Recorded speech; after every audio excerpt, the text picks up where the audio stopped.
Taong 2004, ang mga panahong nagsisimulang mauso ang only call at text at hindi pa pamoso ang paggamit ng internet. Sa boses at letra ang nagsisilbing ugnayan ng dalawang taong magkalayo o magkakalayo pa lamang. Oh, ano na naman yung mukha mong yan, sis? Parang iiyak ka na naman eh. Ngayon pa lang namimiss na kita eh. Mabilis na pinahid ng 22 anyos na dalagang si Ivy ang luhang nagbabantang sumungaw sa mga mata niya. Hindi iyon nakaligtas sa paningin ng matalik niyang kaibigan na si Edna. Dapat kasi hindi na lang ako naghatid sa'yo dito sa bus stop para sa pag-alis mo. Naiiling ang ulo ng best friend niya na napapangiti sa parang asal bata na reaksyon niya. Ayun na naman tayo eh. Teka, bago ko makalimutan, nagbago na nga pala ako ng number. Ha? Bakit nagpalit ka? Takang tanong niya. Oo sis, nagpalit ako ng number dahil sa'yo. O ayan ha, same na tayo ng network para makapag-only call tayo sa isa't isa. Any moment, pwede mo akong tawagan at makapag-usap tayo ng matagal. May katuwa ang niyakap ni Ivy's Edna. Kahit papaano, ay nabawasan ang lungkot niya sa pag-alis nito. Kailangang lumabas ng Maynila ang kaibigan dahil doon ito natanggap sa trabaho, habang siya naman ay may trabaho na sa sariling bayan. Payo lang sis, ngayong wala ng mother mo, huwag mong ipagdadamot ang sarili mo na mapalapit sa daddy mo, lalo ngayon na kayong dalawa na lang magkasama sa buhay. Sa pilitan siyang tumango sa sinabing yun ng kaibigan. May isang sugat ang sumariwa nang maalala ang pagpanaw ng kanyang ina. 3 linggo nang nakakalipas. Sisikapin ko sis. Alam mo naman na ngayon pa lang ako nagsisimula na makasama ang dad. Basta mag-iingat ka doon ha. Ilang minuto pang nagpaalamanan sila sa isa't isa ng matalik na kaibigan. Sa sumunod na sandali ay hinabol na niya ng tanaw ang papalayong bus na sinakyan ni Edna. Kumain ka na dyan iha, ipinagtira kita ng pagkain at nasa lamesa lamang. Sabi ng ama niyang si Arnulfo nang mabungaran niya ito sa pagpasok niya sa kanilang bahay. Sige po dad, kayo po ba? Naninimbang na tanong niya rito. Okay na ako, katatapos ko lang kumain. Sagot ng daddy niya, saka walang pasabi na iniwan siya. Lumabas ito ng bahay. Nang maiwang mag-isa na siya, imbis na maupo na sa harap ng hapagkainan, ay mas pinili niyang kunin ang cellphone. Memoryadong idinayal niya ang bagong number ni Edna. Nakakatatlong ring pa lang ay may sumagot na sa kabilang linya. Siya ang unang nagsalita. Hello sis, ay naku namimiss na agad kita. Naninibago ako dito sa bahay at wala akong makausap dito. Huwag naman sana akong mabaliw dito. I'm willing to listen kung sino ka man. Imbis na boses ni Edna ang narinig niya sa kabilang linya, ay baritonong boses ng isang lalaki. Ha? Bigla niyang inalis sa pagkakadikit sa kaliwang tenga niya ang kanyang cellphone. Saka sinipat ang numerong tinawagan niya ngayon. I'm sorry po, narong number po ako.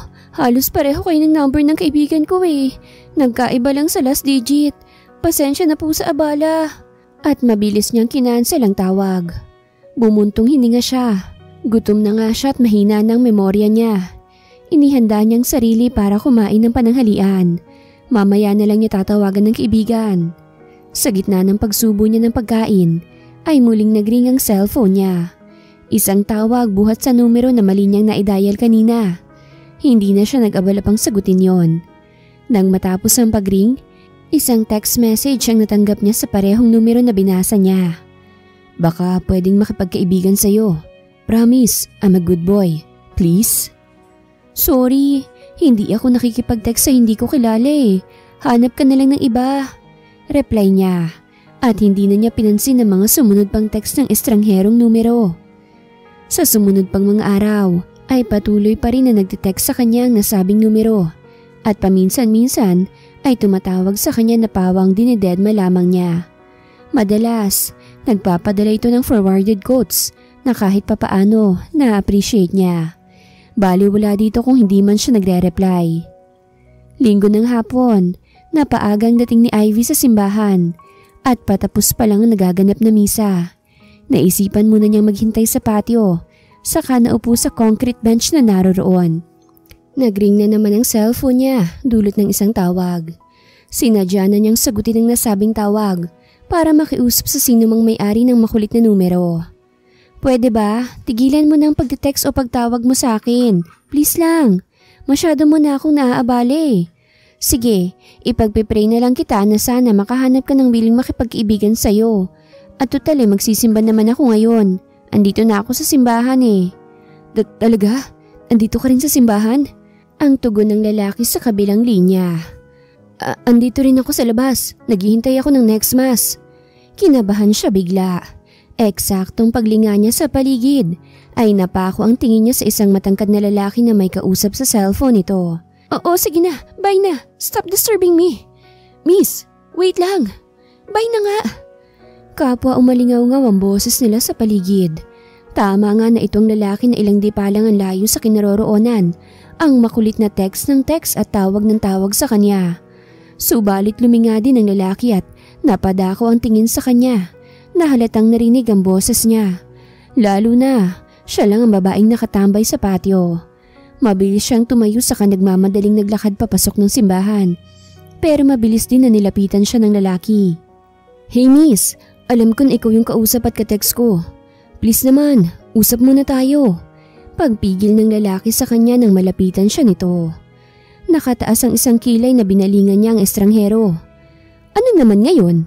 Siguro naman tatantanan mo na ako dahil nakita mo ng itsura ko. Ayan o, as you see, hindi ako maganda, okay? Ngumiti ito na matamang tinitigan ang mukha niya. Wala naman akong pakialam sa itsura mo, miss. Pero honestly, maganda ka. Lalo siguro kung hindi ka masungit dyan. Basta, tigilan mo na ako, mister. Period. Inalis niya ang tingin dito at walang lingon-likod na nagpatuloy siya pagpasok sa loob ng simbahan. Nakahinga siya ng maluwag dahil hindi na siya sinundan pa ng lalaki. Hindi niya akalain na magtatagpo sila ng hindi inaasahan. After mass, bumili muna siya ng stock ng personal toiletries niya sa isang grocery store sa bayan. Nang magbabayad na siya, ay saka naman hindi niya makapa ang wallet sa bulsa ng suot niyang pantalon. Kinabahan siya. Ano ba, miss? Asan na ba yung bayad mo? Masungit na tanong ng kahera. Ang haba kaya ng pila oh? Ang tagal-tagal mo dyan. Pasensya ka na, miss. Mukhang nakalimutan ko yung wallet ko sa bahay eh. Nagsimula siyang pagpawisan ng malamig. Ay miss, kailangan mong magbayad dahil na-encode ko na at na-print ko ng resibo. At ako naman ang malalagay sa alanganin yan. Excuse me. Biglang singit ng isang lalaki. Ako na lang magbabayad ng binili niya. Nakilala niyang lalaki na walang iba, kung hindi ang isang nilalang na nagpipilit makipagkaibigan sa kanya sa text. Bago pa niya ito napigilan, ay nakapag-abot na ito ng bayad sa kahera. No choice siya, kung hindi tanggapin ang kabutihang loob na ginawa nito. Hindi ko to tatanawing utang na loob sa'yo, mister ha, dahil babayaran kita. Masungit niyang sabi sa lalaki, habang naglalakad sila palabas ng grocery store. Alright, bahala ka. Ngumisi pa ito. Nagulat pa siya nang sa pagsakay niya ng tricycle ay sumakay din ito at magkatabi pa sila. Teka, sinusundan mo talaga ako ano? Diba sabi mo babayaran mo ko? Hindi natinag na sagot nito. Ayun, sasama ko sa inyo pag uwi para makuha ko na ang bayad mo sa akin. Suko na siya at may dahilan naman talaga ito. Tahimik at walang kibo siya sa kanilang pag-andar pa uwi ng bahay. Lihim naman siyang nakikiramdam sa lalaki. Wait mo na lang ako dito sa tricycle ha. Kukunin ko lang sa loob ang wallet ko para mabayaran na kita. Anya sa lalaki nang huminto na ang tricycle sa labas ng bahay. Akma na sana siyang bababa ng tricycle nang pigilan siya ng lalaki. Miss, kahit hindi mo na ako bayaran okay lang sa akin. Gusto ko lang naman na maging kaibigan kita talaga. Hindi kasi ako taga rito. Nadestino lang ako dito sa bayan ninyo because of my job. I'm assuring you na mabuting tao ako at handa akong ipakita sa iyo ang lahat ng proof of identity ko, pati na ang NBI clearance ko. May pagsamong sabi nito. Lumambot ang puso niya para dito dahil ramdam niya ang sinseridad nito sa mga sinabi.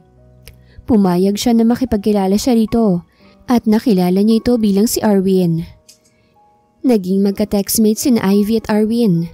Nakasumpong ng bagong kaibigan ng dalaga sa katauhan ng binata. Bukod sa best friend niyang si Edna, ay nakakapag-open up siya kay Arwin ng lahat ng pinagdadaanan niya sa buhay. Nagkukumustahan sila sa kanilang mga buhay at trabaho at naging stress reliever nila ang isa't isa.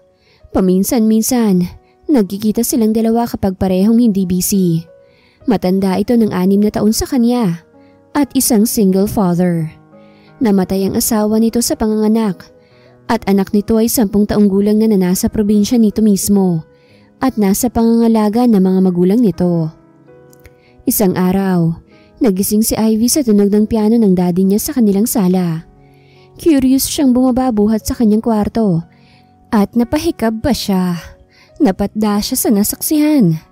Si Arwin na kumakanta ng isang 80s love song na What Matters Most ni Kenny Rankin na sinasabayan ng pagtipa nito sa piyesa ng piano.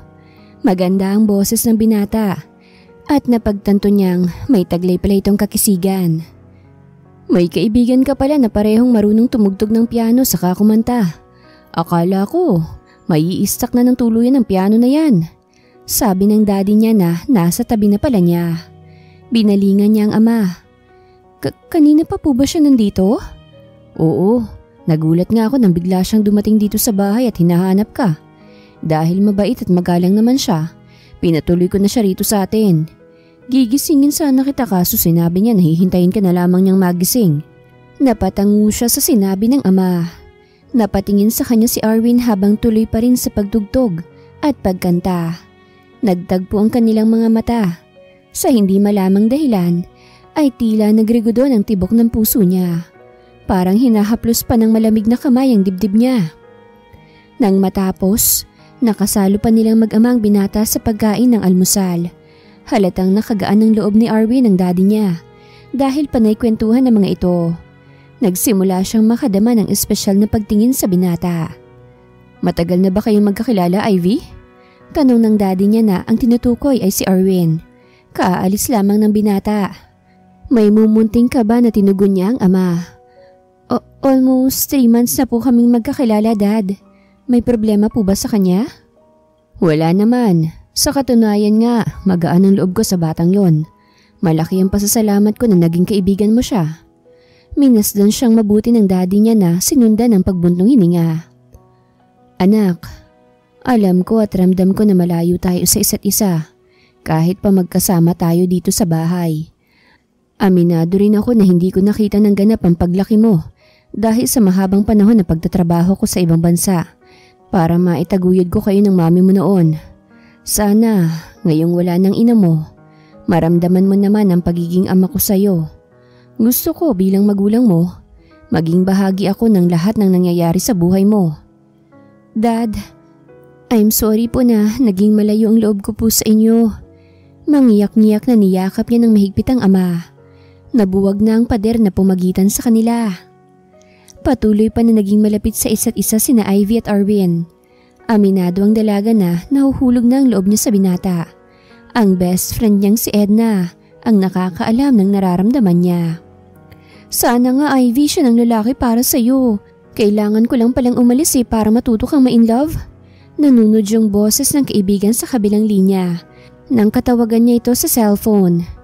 But still, babae ka pa rin. Hintayin mo pa rin si Arwin ng unang magtapat at sana nga may pagtingin din siya sa'yo. Oo naman, Anya. Huwag na lang siguro ako masyadong mag-expect para sa aming dalawa. Kaso, lalong lumalalim ang feelings ko sa kanya lalo na kapag magkasama kami. Pag-asam at pagsamo ang patuloy na naging laman ng puso niya sa bawat araw. Ngunit sa isang iglap, mapapalitan pala yun ng matinding sakit sa damdamin niya. May isang pangyayari na babago sa itinadhana para sa kanilang dalawa ni Arwin. Effort na effort ka ngayong araw at halatang pinaghandaan mong lakad natin. Punan niya kay Arwin nang sumakay na ito sa driver's seat ng kotse nito. Inalalayan pa kasi siya nito sa pagsakay sa sasakyan nito. His gentleman's act na lalo pang nagpadagdag ng paghanga niya rito, kasabay ang isang lihim na pagtingin. Kumindat ito na may kasamang panunodyo ang kislap ng mata. Siyempre, ikaw ang kasama ko at gusto ko na maging special ang araw na to para sa ating dalawa. Hay nako, ayan ka na naman sa mga banat mong yan. Walang maapuhap na salitang tugon niya. Mabuti na lang at ibinaling na ni Arwin ang tingin sa manibela ng kotse para humanda na sa pagmamaneho. Hindi nito nakita ang pamumula ng mukha niya. Iba talagang epekto nito sa sistema niya. Naramdaman niya ang pag-andar nila. Papunta silang Lucena ngayong araw. Matagal na nilang plano ang nasabing pamamasyal na ipinagpilitan talaga ng binata. Pagdating sa nasabing syudad ay nanood muna sila ng sine at isang romantic movie ang palabas. Sa may upper box sila magkatabing naupo ng binata. Nasa kalagitnaan siya ng panonood nang makarinig siya ng mahinang paghilik ng katabi niya. Nilingon niya ito. Tumambad sa kanya si Arwin na nakatulog na pala. Napailing siya na napangiti. Alam niya na walang hilig sa mga ganoong movie ito, pero mas pinili na samahan pa rin siya. Naaaliw siya na masdan ang gwapo nitong mukha kesa sa pelikulang pinanonood. Naroroon na naman ang pag-asam ng puso niya na sana may katugon din itong nararamdaman niya para dito. Oops, sorry, nakatulog pala ako. Pupungas-pungas ang mata na sabi ni Arwin. Para siyang natuklaw ng ahas dahil sa matinding pagkabigla. Nang mapansin na gising na ang binata. Muli niyang ibinilik ang tingin sa malaking screen. Okay lang. Alam ko naman na hindi ka pa rin nakakapagpahinga talaga. Sorry kung ito yung movie na napili kong panoorin. Naramdaman niya ang masuyong pag-akbay ni Arwin sa balikat niya. Inihilig pa nito ang ulo niya sa matipunong dibdib nito. Hindi niya kayang pigilan ang ginawa nito dahil siya mismo ay pangarap ang nasabing sandali na nagkaroon ng katuparan. It's a romantic moment. Just enjoy the movie, Ivy. Basta kung saan ka masaya, dun din ako. Bulong nito sa kanya at ang mainit nitong hininga na dumampi sa balat niya ang nagpaerate ko ng tibok ng puso niya. Sana nga hindi na matapos ang sandaling yon. Matapos manood ng sine, naroroong kumain pa sila at lumabas ang sweetness nito sa kanya na lihim niyang ikinakilig. Sa bawat paglalakad nila ay magkahawak ang kanilang mga kamay na animoy parang magkasintahan. Sana nga maging totoo na ang lahat dahil lalong lumalaki ang pag-aasam niya para sa kanilang dalawa ng binata. Pasado 10:00 na ng gabi nang makauwi na sila. Inihatid siya nito sa kanilang bahay. Inaya muna niya ito na magkape muna sa loob ng bahay na hindi naman ito hinindian. Sa paghakbang nila ay napatigil ito sa paglalakad at sapu-sapu pang sariling ulo. Arwin, okay ka lang ba? May pag-aalalang hinawakan niya ito sa balikat nito. Okay lang ako, medyo sumakit lang yung ulo ko. May pilit na ngiti na sumungaw sa labi nito. Pwede bang dito muna tayo sa labas? Gusto ko lang magpahangin. Oo, sige ba? Tingnan mo. Tumingala siya sa kalangitan. Ang gandang mag-stargazing ngayon. Mahinang napatawa si Arwin sa simpleng kaligayahan niya sa buhay. Nice idea. Parang masaya yung sinasabi mo. Magkatabi silang naupo sa hood ng kotse nito at kapwa nakatingala sa kalangitang nalalatagan ng laksa-laksang mga bituin. Alam mo, isa to sa mga mamimiss ko sa mga banding natin, Ivy. Maya-maya'y narinig niyang sabi ni Arwin. Nagtatakang binalingan niya ito. Kahit naman ako sa loob ng 3 buwan, ang laki na ng pinagsamahan natin. Hindi ko nga akalain na we will be good friends.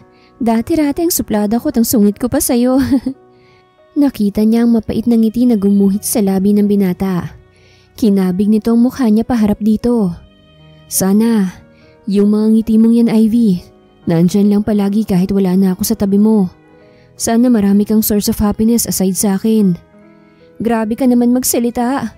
Para na mga alis ka't pupunta ka kung saan dyan. Hindi ako basta nga alis, Ivy, sa bayang to.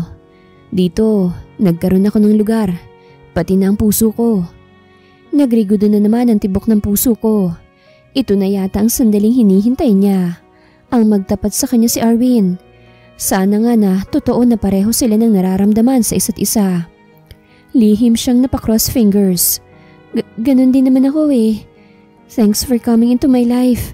Salamat sa pagpapasaya mo sa akin, sa pagko-comfort mo at pakikinig mo sa mga kwento ko. Walang salitang nanulas sa mga labi ni Arwin. Bagkus ay bahagya itong dumukwang para kintalan ng halik ang noo niya. Napatulala siya sa ginawa nito. Nabitin ang puso niya at nag-e-expect pa siya ng susunod pa nitong sasabihin. Pero wala na itong binanggit pa. Nagkwentuhan na lang sila ng iba pang aspeto ng buhay nila. Sa pag-alis ni Arwin ng gabing yun, kumaway-kaway siya sa kotse nitong paalis. The last moment, she saw him. And he never came back. Dahil sa binalot na siya ng emosyon, umiiyak na pala siya. Patuloy sa pagbalong ang luha sa kanyang mga mata, dulot ng pagbabalik tanaw sa kahapon. Hindi man naging sila noon ni Arwin, ay masakit pa rin ang pag-alis nito at hindi na nito pagbalik sa hindi malamang dahilan. Naging unreachable ang number nito na maraming beses niyang tinatawagan. Naka-move on na siya, pero hindi ito nawala sa puso niya. 17 taon ang lumipas. Unti-unti ay natanggap na ni Ivy na hindi na babalik pa si Arwin sa kanilang bayan. Napagod na siya sa paghihintay at nagkaroon din siya ng ibang nobyo. Nagpatuloy siya sa buhay niya. Sa paglalakad ni Ivy sa may bayan ay may isang plastic wrapper na hindi sinasadyang masipa ng kanyang paa. Napatigil siya sa kanya dinampot yon. At napagtanto na isang parcel yon ng order na may tatak pa ng logo ng isang courier company. Sealed pa ang plastic at medyo matigas ang lamang item sa loob. Baka nalaglag ito sa delivery man. Sinubukan niyang tawagan ng number ng receiver na nakaimprenta doon pero unattended naman. Nakadama siya ng awa sa sinumang delivery man na nakahulog noon at siguradong kaltas yun sa sahod nito. May kamahalan pa naman ang price ng unknown item. Tinignan niya ang nakasulat na delivery address at naisip niya na siya na lamang maghahatid ng item. Pinara niya ang paparating na tricycle at sinabi niya sa driver na ihatid siya sa address na nakasulat dun sa parcel na sa isang subdivision matatagpuan sa bayan. Mabuti at alam ni Kuyang driver ang eksaktong address at doon nga siya ibinaba. Itinuro pa nito sa kanya ang isang 2-story house. Isang bahay na may modern architecture house na nakikita niya sa mga magazine. Pagkababa niya ng tricycle, ay napako siya sa kanyang kinatatayuan. Hangang-hanga siya sa nasabing bahay. First time niya kasing makakita sa personal ng ganoong kagandang bahay. May malawak pang bakuran na puno ng ornamental plants. Isang bahay na iilan pa lang ang meron sa kanilang bayan. Masasabing may kaya sa buhay ang sinumang nakatira doon. Napapitlag siya nang may biglang sumagi na pinalipad na paper plane sa sentido niya. At nakita niya ang dalawang makulit na batang lalaki at babae na makulit na naghahabulan. "Sorry po ate," sabi ng batang babae na mabilis na kinuha sa daan ang nalaglag na paper plane. Saka tumakbo. "Akin yan! Akin yan!" Paghabol ng batang lalaki. Naaliw siyang pinagmasdan ng mga ito. Saka lumapit na siya sa doorbell ng bahay at pinindot na. Kaagad namang lumabas ang isang matandang babae na halatang katiwala ng bahay. "Magandang umaga po. Dito po ba nakatira si..." Ngayon ko lang naalalang alamin ang pangalan ng receiver sa hawak kong parcel. "Ah, si Mr. Kendrick?" "Ah, opo ma'am. Dito nga po siya nakatira. Ano po bang sadya niyo kay engineer?" Tanong nito sa kanya. "Napulot ko po kasi yung parcel niya, kaya dinala ko po rito." Ipinakita niya rito ang hawak niyang plastic wrapper. "Sige ho ma'am. Mabuti pa'y pumasok po kayo sa loob para personal na maibigay niyo yan kay engineer at makausap niyo na rin po siya." Nilakihan ng katiwala ang pagkakabukas ng gate, saka pinatuloy siya sa loob. May malawak na lawn na nasa harap mismo ng bahay at may mga nakatanim ring halaman. Minsan pa siyang humanga sa loob ng bahay nang mapansin niya ang wooden panel na pinto ng bahay. Simbolo ng isang mariwasang pamilya ang ganoong disenyo. Umakyat siya sa ikalawang palapag ng bahay at nakarating sila sa upper entrance hall. Kababakasan ng pagiging moderno ang disenyo. Nagsisilbing hintayan yun ng mga bisita. "Ma'am, pupuntahan ko lang po si engineer. Pakihintay na lang po siya dito." "Ah, sige po." Tumango ako at iniwan ako ng katiwala sa kayda. Naupo ako sa antigong upuan na gawa sa nara na may kapartner na lamesang bilog. Pakiramdam ko ay nasa Spanish period ako ngayong sandali. Biglang napako ang tingin niya sa sinaunang banga na porselana. Nakadisplay at nakapatong sa isang pasadyang patungan na gawa rin sa kahoy. Humanga siya sa ganda noon dahil alam niya na antigo ito. Tumayo siya sa kanilapitan ng porselana. May pagkamangha at paghanga na hinaplos ni Ivy ng kanyang kamayang nasabing banga. "What are you doing here? At sinong nagbigyan ng pahintulot sa'yo na pumasok ka dito sa bahay?" Bahagyang nanginig ang kanyang katawan nang marinig niya ang maotoridad na tanong ng isang lalaki sa baritonong boses nito, buhat sa kanyang likuran. Pumihit siya paharap dito. "Good morning, may isusoli lang ako na parcel mo." "It seems na hindi ka naman delivery rider. At saka wala pang tumatawag sa akin. Anong sadya mo sa akin?" Bigla siya nitong hinawakan sa isang braso niya na mukhang hindi siya hahayaang makawala. "Ang lakas ng loob mo na planuhin mong pumunta dito sa bahay ko. Mabuti na lang naisipan kong lumabas ng room ko at pumunta rito. Dahil kung hindi, mapapasok ako ng magnanak." "I am not what you're thinking." May pagdepensa niyang putol sa sasabihin ng suplado at judgmental na lalaking kaharap niya. Lalo pang humigpit ang pagkakahawak nito sa kanya. Biglang sumulpot ang matandang babaeng katiwala na nagpapasok sa kanya sa loob ng bahay. "Andyan na po pala kayo, engineer.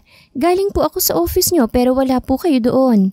Hinahanap niya po kayo at may sadya po sa inyo." Bigla nitong binitawan ang braso niya na hawak nito. "At ikaw pala manang ang nagpapasok sa magnanakaw na..." Isang sampal ang pinadapo niya sa pisngi ng lalaking ito na nabigla sa kanyang ginawa. Tumalim ang tingin nito sa kanya pero hindi siya nagpatinag. "Alam mo, mister, o kahit ikaw pang pinakamagaling na engineer, wala kang karapatan na sabihan ako magnanakaw dahil hindi mo ako kilala.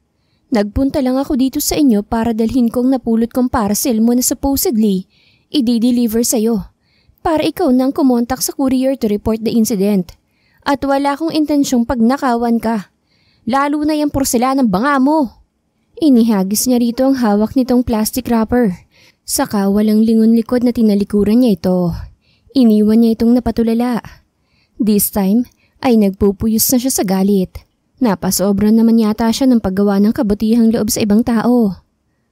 Umaga, nagja-jogging si Ivy sa kahabaan ng diversion road sa kanilang bayan. Sa edad niyang 47 anyos, mas naging conscious na siya sa kanyang kalusugan, kaya naging daily routine niya ang ginagawa. Masaya siya sa buhay niya bilang isang single at mas napag-uukulan niya ng panahon at kalinga ang tumatanda na niyang ama at naging buhay na saksi sa lahat ng pinagdaanan niya sa buhay. Sa hindi sinasadyang pagkakataon, bigla siyang natalisod sa malaking bato sa gitna ng kalsada na hindi niya napansin agad. Napatigil siya sa pagtakbo, saka napatingkayad siya sa daan.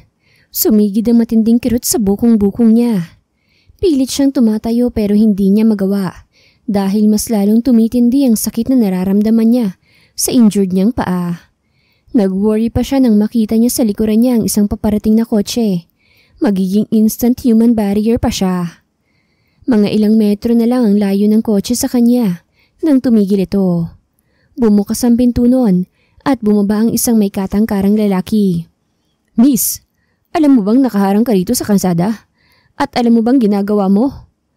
"I'm sorry, mister. Nagkataon lang na na-injured ang pa ako." Ngumuwi na tugon niya sa lalaki at sinabi niya rito ang sinapit niya.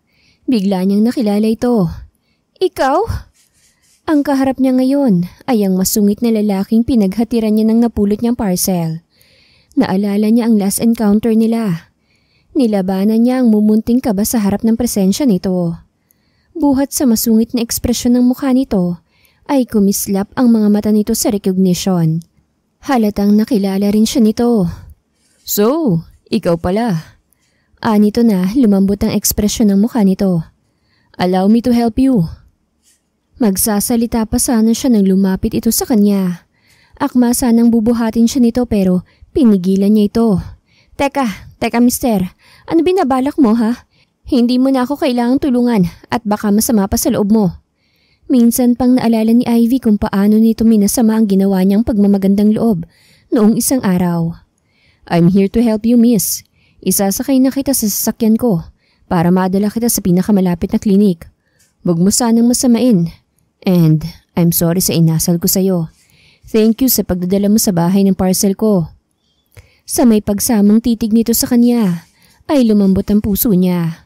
Ramdam niya ang pagiging sincero sa pagtulong sa kanya. Ngayon pa ba siya tatanggi? Lalo ngayon na hindi niya magawang itayo ang sariling katawan. Hindi na siya tumutol ng pangkuin siya nito na baliwala rito ang bigat niya. Namalaya niya na umaandar na sila habang sakay sa magarang kotse nito. Tell me kung saan may klinik dito. Hindi pa ako pamilyar dito sa bayan ninyo eh. Sabi ng lalaki na hindi siya nililingon dahil nasa pagmamaneho ang konsentrasyon nito. So hindi ka talaga taga rito? Kapag dakay tanong niya. Yeah, andito lang ako para sa work ko. May project kasi ang company namin at akong in charge. Bali yung bahay na tinutuluyan ko ay sa kaibigan ko na taga rito. Nagpatuloy ito sa pagmamaneho. At sa isang klinik sa kabayanan siya dinala. Noong una, tumanggi na si Ivy dahil pinilit niya ito na ihatid na lang siya sa kanilang bahay. Subalit hindi ito pumayag sa kagustuhan niya. Namalagi muna si Ivy sa kanilang bahay habang nagpapagaling sa paa niya. Madalas siyang nasa kwarto niya at panay-brow sa social media account niya. Asikasong-asikaso siya ng daddy niya at ito munang gumagawa ng gawain sa kanilang bahay.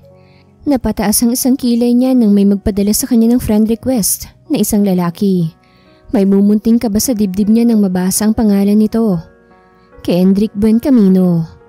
Minasdan niyang mabuti ang mukha nito. Tama nga. Ito nga ang lalaking tumulong sa kanya na madala siya sa klinik sa bayan nang matagpuan siya nito sa diversion injured ang paa. Hindi na sila nagkakilala ng formal dahil kinakailangan nitong umalis agad para sa isang appointment. Nasabi naman niya rito ang pangalan niya. Kaagad naman niyang ikinonfirm ang request nito. May isang bahagi ng puso niya ang nagtulak sa kanya na mag-stalk sa timeline nito. 25 anyos ang binata.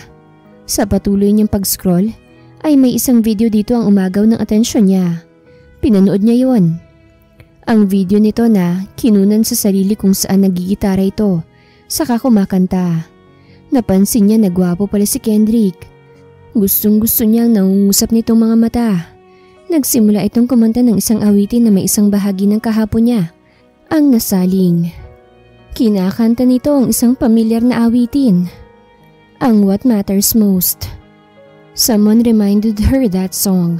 Si Arwin, ang lalaki na una niyang minahal, her first love, pero hindi nito nalaman ang nararamdaman niyang yon.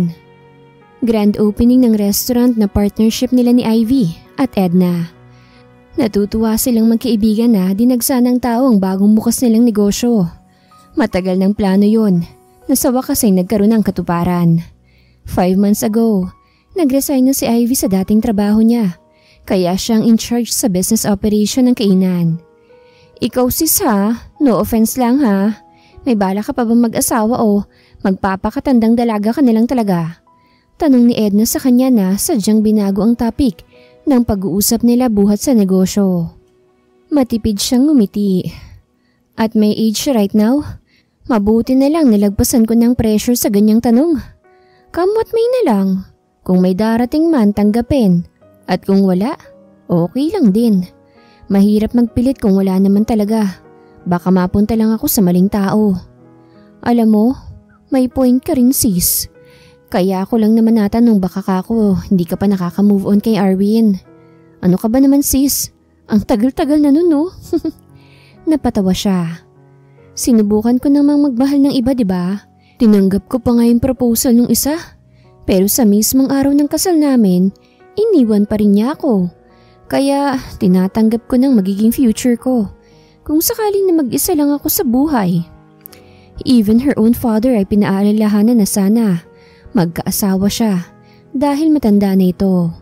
Gusto pa raw nitong makita ang magiging apo sa kanya. Ano nga bang magagawa niya?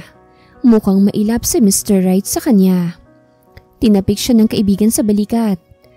But I'm hoping and praying na sana magkaasawa ka pa rin sis para gaya ko na happy ang married life. Alauna na ng hapon ang maisipan ni Ivy na kumain ng tanghalian. Pinalipas muna niya ang peak hour para makatulong sa pag-iestima sa maraming customers kanina. Inuko pa niya ang isang table sa bandang gilid ng kainan. Nakakailang subo pa lamang siya ng pagkain nang maramdaman niya ang paglapit ng isang nilalang sa kanya. Isang tinig ng lalaki ang narinig niya na parang pamilyar sa kanya. Miss, makikishare sana ako dito sa table mo. Pwede ba? Imbis na balingan nito ay inilingan niya ang tingin sa restaurant. Mister, marami namang bakanting table dito ah. Bakit kailangan mo pang makishare sa akin? Sa pagdingala niya rito ay para siyang natuklaw ng ahas sa mukhang tumambad sa kanya. Pati ba naman sa pagkain ko ng lunch solo pa rin ako? Nakakalungkot na kayang mag-isa. Kunway lungkot-lungkutang sabi ni Kendrick na paawa pang ekspresyon ng gwapong mukha. Kaagad niyang hinamig ang sarili at naroroon na naman ang kakaibang tibok ng puso niya sa binatang kinakasabi kanyang makita. Ay, ikaw pala Kendrick. Sorry, akala ko kung sino eh. Ngumiti ito. Walang pasabi itong naupo sa bakanting upuan, paharap sa kanya. At inilapag ang tray ng kinalalagyan ng biniling pagkain. Akala ko, ipagtatabuyan mo pa rin ako eh. I'm glad na kilala mo pa rin ako, Ivy. Kamusta ka na? Okay naman ako, magaling na yung pa ako. Salamat nga pala sa pagtulong mo sa akin ha. Gumanti siya ng matamis na ngiti sa binata. Doon ay nagkwentuhan na sila ng matagal ni Kendrick. Mas lalo pang gumaan ang loob nila sa isa't isa. Nalaman niya na isa pala itong engineer at ito ang nangangasiwa sa ginagawang commercial building na malapit sa restaurant nila. Napuno ng kwentuhan ang pagiging magkasalo nila sa pagkain.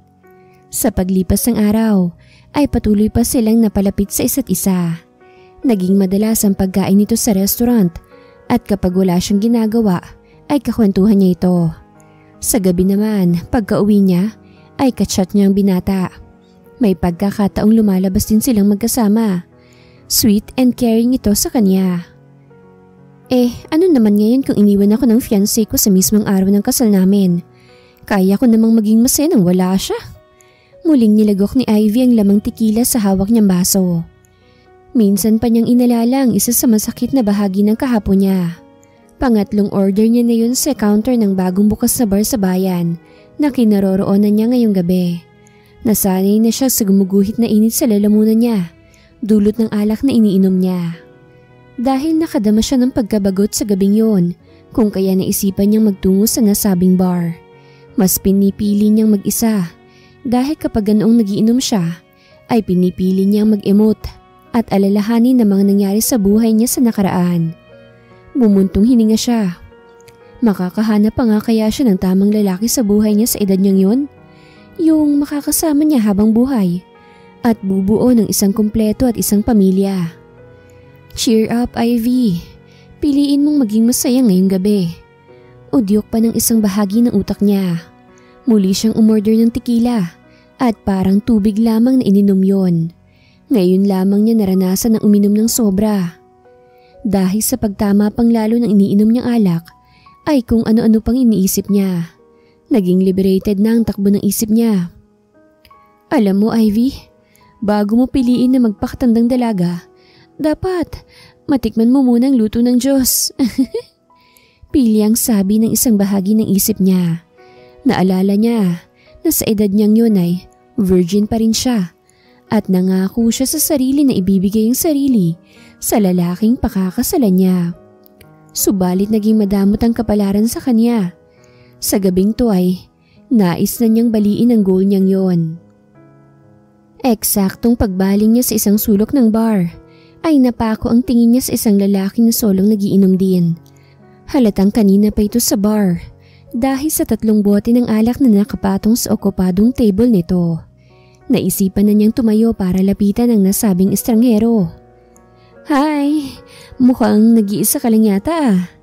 Malakas ang loob niyang pagkuha ng atensyon ng lalaki nang makalapit na rito. Masasabing nasa ilalim na siya ng espiritu ng alak. Hindi na niya ganap na mapagmasdan ang mukha nito dahil naroroong umiikot ng paningin niya, dulot ng kalasingan. Malinaw pa rin niyang nakikita ang bawat kilos ng malapad na katawan nito. Napatigil ito sa pagsali ng alak sa baso, saka tumingala sa kanya. Yeah, I'm trying to cope some sadness on my own. Wala kasing makaramay. Halatang lasing na rin ito dahil sa bahagyang paggaralgal ng tinig nito sa pagsasalita. Kumpara sa kanya, malakas at sanay na ito sa pag-inom. Pareho lang naman pala tayo na gustong maging masaya ngayong gabi. May pagkagiliw pa niyang sabi. Okay lang ba? Makijoin ako sa'yo? Okay, ikaw ang bahala. Pagsang-ayon nito, muli itong nagsali ng alak sa baso, saka uminom. Upon hearing his voice, parang matagal na niyang narinig ang baritonong boses nito na hindi lamang niya matandaan kung kailan. Naupo na siya sa tabi ng lalaki. Naamoy niya ang singaw ng katawan nito na kaaya-aya naman sa ilong. Parang nais niyang isiksik tuloy ang sariling katawan dito. Napalunok siya sa certain desire na nararamdaman niya para dito. Alam mo, gusto kita. Walang pag-atubiling sabi niya, nakagat pa niya ang pang-ibabang labi. Hindi niya alam kung saan nanggaling ang kanyang sinabi. Epekto marahil ng ininom niyang alak. Talaga? Nabasa niya ang amazement sa tono ng pananalita nito. Hindi ka ba natatakot sa akin? We're totally strangers with each other. Baka mamaya niyan, masamang tao pala ako. Mahina siyang napatawa. Pinakiramdaman niya ang sarili pero wala naman siyang makapangtakot para dito. Instantly, her hand cupped his face na pilit tinignan ito ng diretso sa mata. Ramdam ko naman na hindi ka masamang tao. Instead, you look so hot. Natigil ang pag-uusap nila nang biglang pumailan lang ang malakas na tugtog sa bar. Hudyat na magsisimula ng party. Hinila niya ang isang kamay nito para ayain itong sumayaw. Ilang sandali pa ay umindak na silang dalawa sa dance floor kasabay ang iba pang gimikero na naroroon. Then, the music became slow. Mukhang mas lalo akong mag-e-enjoy ngayong gabi. A wonderful night with you. May pagsuyong sabi pa ng lalaki sa kanya. Oo naman, lalo na't ang isang kagaya mo pang kasama ko ngayon. She flipped some strand of her hair as she licked her lips. Never na sumagi sa isip niya ang maging flirt ng kilos niya. Iba nga talagang nagagawa ng alak sa isang tao. And I like you. Napaigtad na lamang siya nang hapitin nito ang bewang niya. Sabay ang pagpulupot doon. Nagdikit ang kanilang mga katawan at gahibla na lamang ang pagitan ng mga mukha nila. Otomatikong ikinawit niya ang sariling kamay sa batok nito. Ayokong basta matapos ang gabing to. I want you to come with me. Bulong pa ng lalaki sa isang tenga niya. Dumampi pa sa balat niya ang mainit nitong hininga na naghatid ng kakaibang sensasyon sa kanya. May init na biglang lumukob sa buong pagkatao niya. Sa iisiping magkakahiwalay sila, ay nakakadama siya ng matinding kahukagan. She want to feel the warmth of his body. Tumango na lamang siya bilang tugon. Naging mabilis sa mga sumunod na pangyayari. Lumabas na sila ng bar at nagtungo na sila sa pinakamalapit na hotel. Malayo sa totoong siyang mga kinikilos niya. Bagay na hindi niya kayang gawin kapag nasa wisyo na siya. Pagdating sa hotel room, mas naging agresibo pa siya.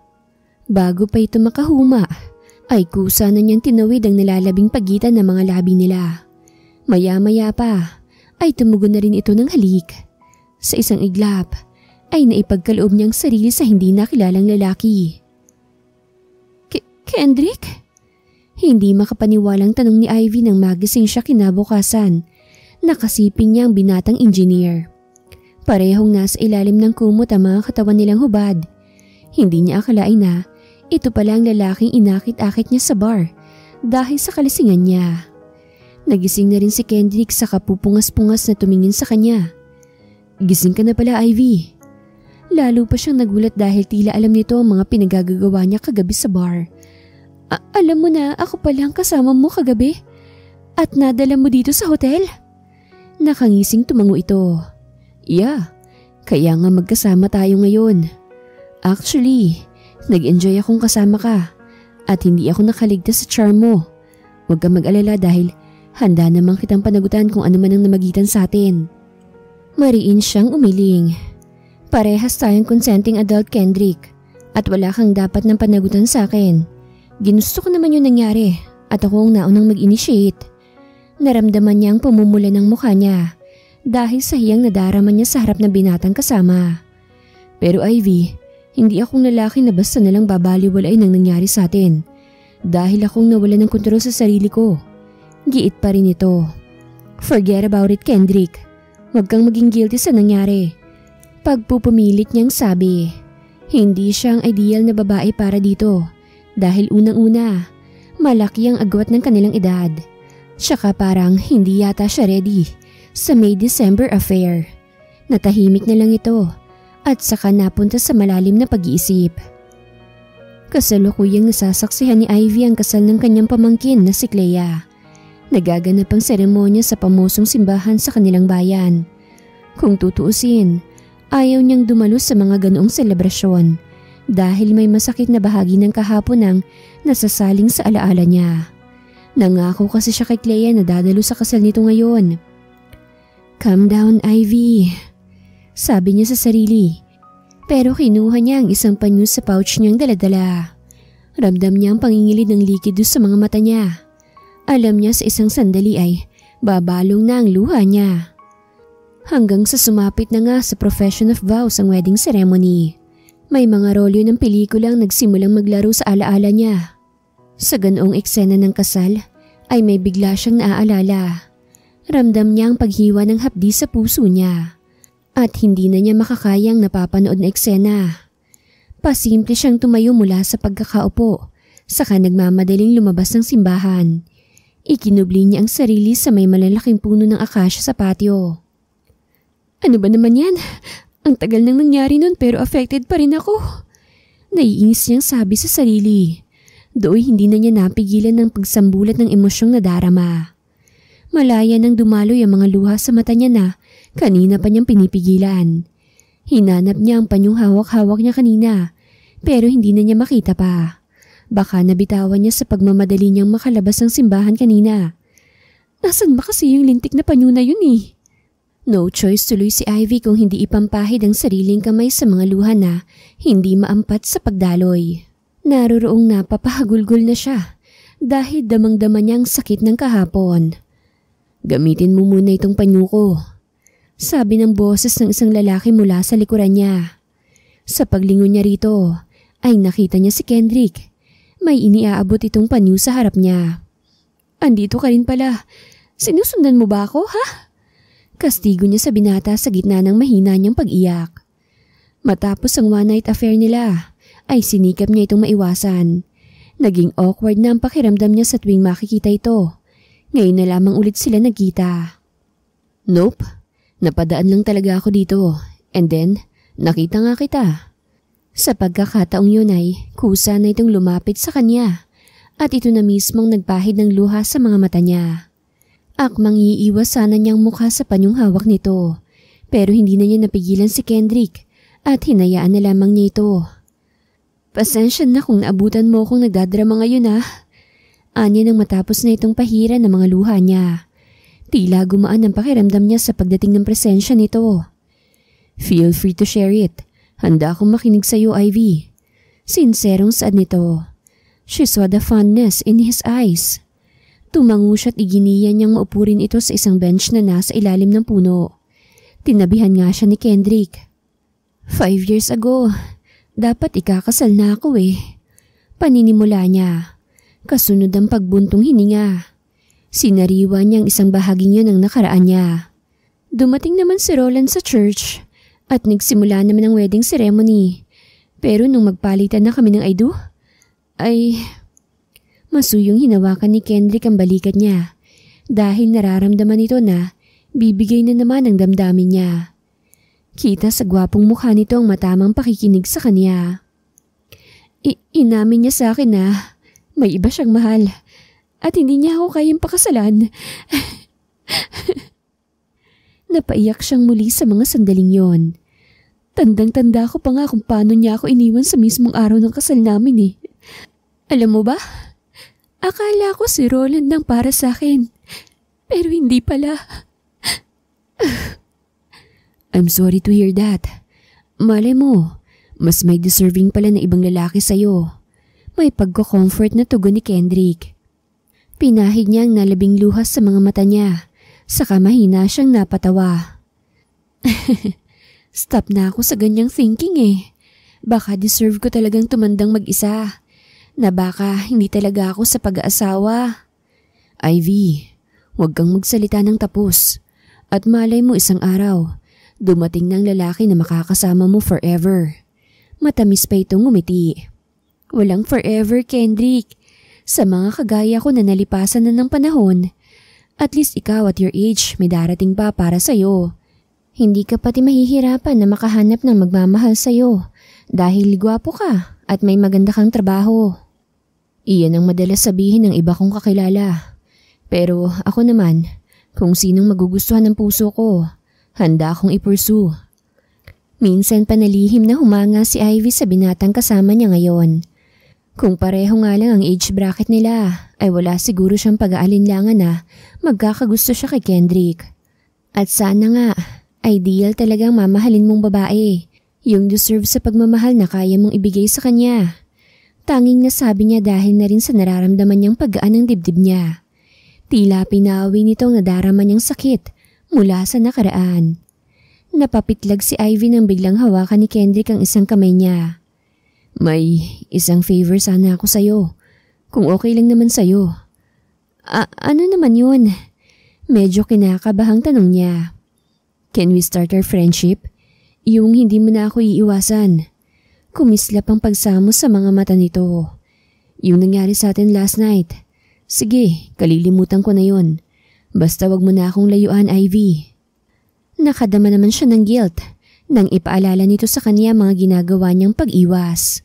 Kung bakit naman kasi sa dinami-rami ng pwede niyang maka one night stand ay si Kendrick pa talaga. Oo na, basta wag na nating uungkatin yun ha.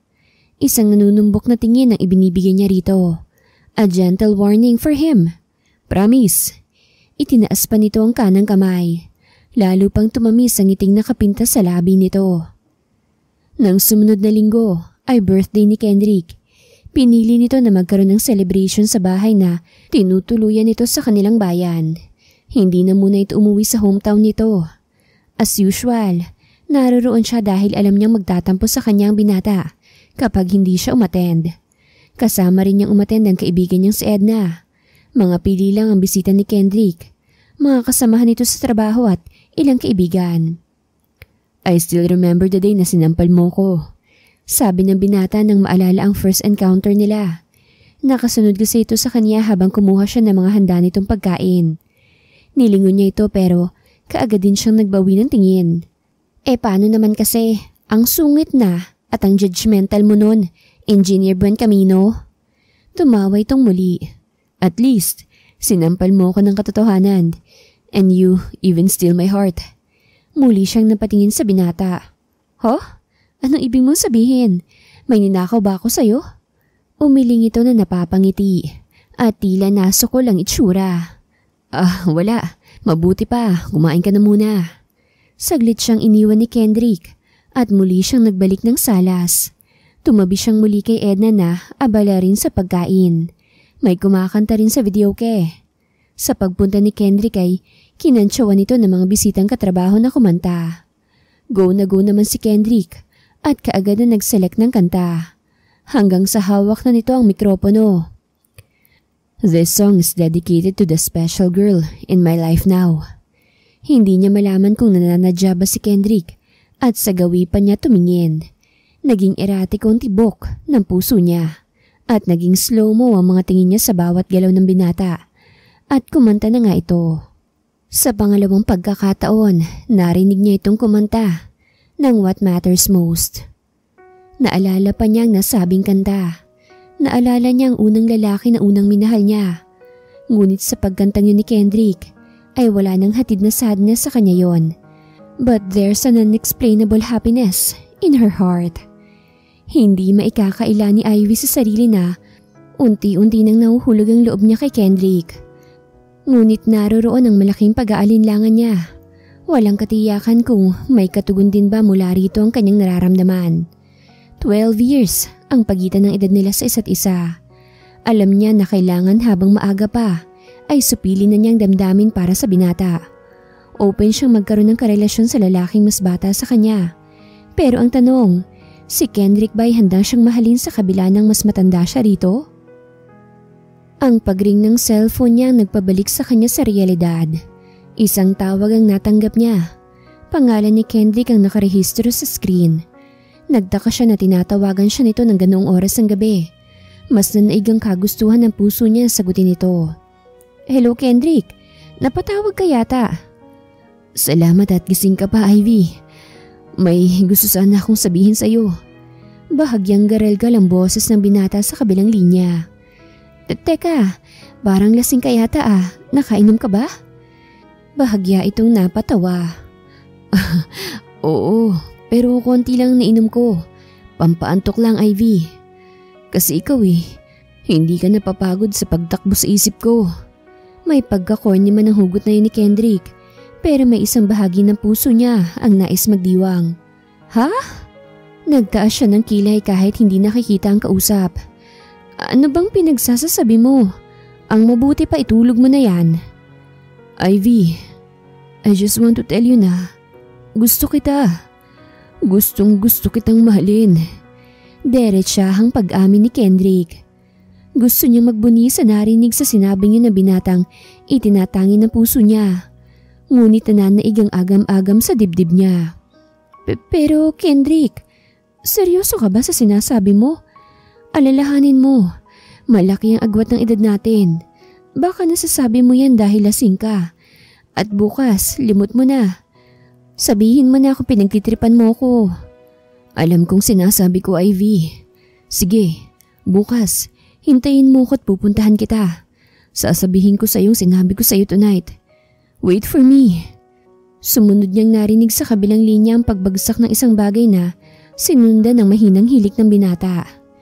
Minsan na namang umasam ang puso niya. Sana nga, Kendrick, panindigan mong sinabi mo sa akin. Sana nga. Nang sumunod na araw, naghintay nga si Ivy sa binata sa restaurant, pero walang Kendrick na nagpakita sa kanya sa buong maghapon. Malungkot at matamlay siyang umuwi ng bahay. Naging black and white ang tingin niya sa paligid.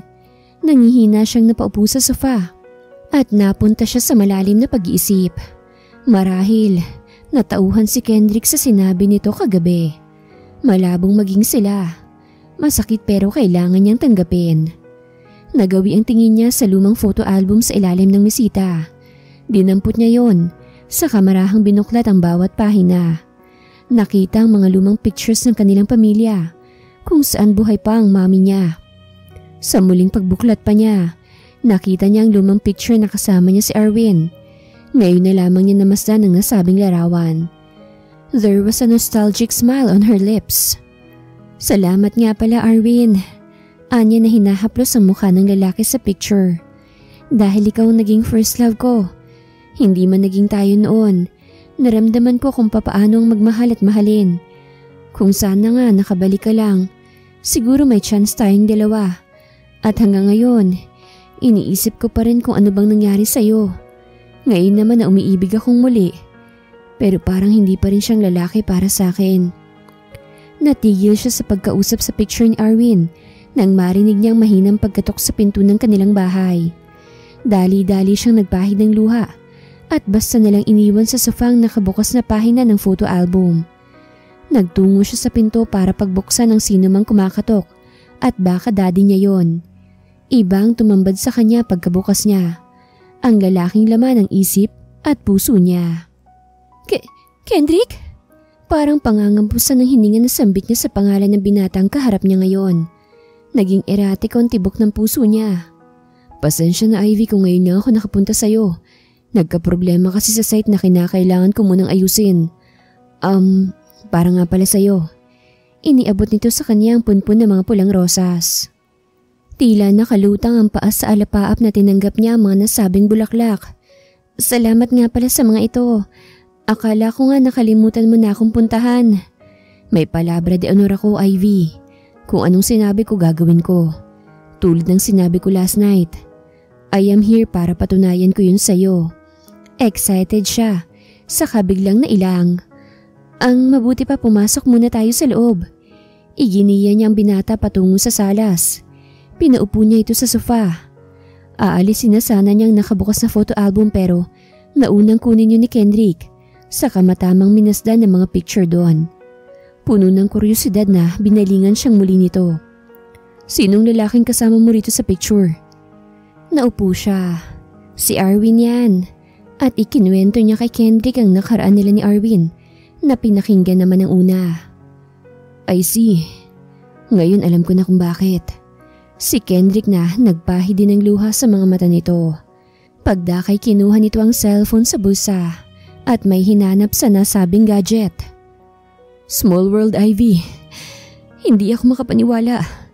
Panoorin mong video na ito na matagal at mahabang panahon kong iniingatan. Hindi ko inaasahan na mangyayaring sandaling to. Nanginginig na tinanggap niya ang cellphone ni Kendrick para panoorin ang tinutukoy nitong video. Nang pindutin niya ang play button, nakita niya ang isang taong nakilalang kilala pa rin niya. Makalipas ang mahabang panahon. May kalumaan ang resolution ng video pero malinaw niyang namamasdan ang mukha ng isang lalaki doon. Ivy, the man said on the video. Gusto ko lang magpasalamat sa iyo na nakilala kita at naging espesyal na kaibigan. Kahit naging suplada ka noon sa akin, patuloy kong aalalahanin ang mga sandaling pinagsamahan natin at hindi ko malilimutan yon. Sorry nga pala kung hindi na ako bumalik. Sorry din na naging duwag ako na hindi nasabi sa iyo na mahal kita. Oo, Ivy, mahal na mahal kita. Pero mas pinili ko na hindi sabihin yun sa'yo. Dahil at the end, iiwanan pa rin kita. I am dying, Ivy. Kung mapapanood mo man ang video kong to, marahil wala na ako. At sana, mapatawad mo ko. Arwin! Bulalas niya sa pangalan ng lalaking nasa video. Saka napahugulgul na rin siya. Nabalot ng matinding emosyon ng kanyang dibdib. Nagkaroon ng sagot ang mga tanong na iniwan ng kahapon. Inalo siya ni Kendrick hanggang sa kumalma na siya. Kaya pala ginawa niyang memorable ang last bonding namin noon. Pero Kendrick, bakit may video ka ni Arwin? Magkamag-anak ba kayo? Kapatid ko si Arwin, Ivy. Sagot ng binata. Natutop niya ang sariling labi sa revelasyong yun. Hindi siya makapaniwala na si Kendrick ay kapatid ng lalaking una niyang minahal. Sadyang ang mapaglaro ang tadhana. May mga bagay na imposibleng mangyari pero nangyayari sa realidad. She looked amusingly to him. Naikwento nga ni Arwin na meron siyang younger brother sa probinsya dahil sa trabaho nito bilang isa ring engineer. That video was taken 2 months before my Kuya Arwin died. Dagdag pa ni Kendrick.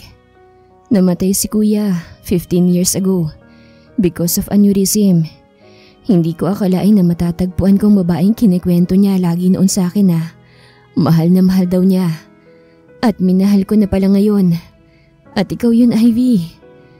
Kendrick, totoo ba talaga yun? Baka katulad ka rin ng kuya mo. Aalis at iiwanan mo rin ako. Mangiyak-ngiyak niyang saad. Umiling ito, saka masuyong hinaplos ang mukha niya. Siguro nga, pinagtagpo tayo para akong magpatuloy ng pagmamahal ni Kuya sa'yo. But I want you to know na wala akong pakialam sa sasabihin ng iba. Baliwala sa akin kung matanda ka sa akin at malaki ang agwat ng edad natin. Ang mahalaga, mahal na mahal kita, Ivy. At mahal na mahal din kita, Kendrick. Tumutulo ang luha na pagtatapat niya ng nararamdaman niya sa binata. He wiped the tears on her eyes at mahigpit siyang niyakap ng puno ng pagmamahal.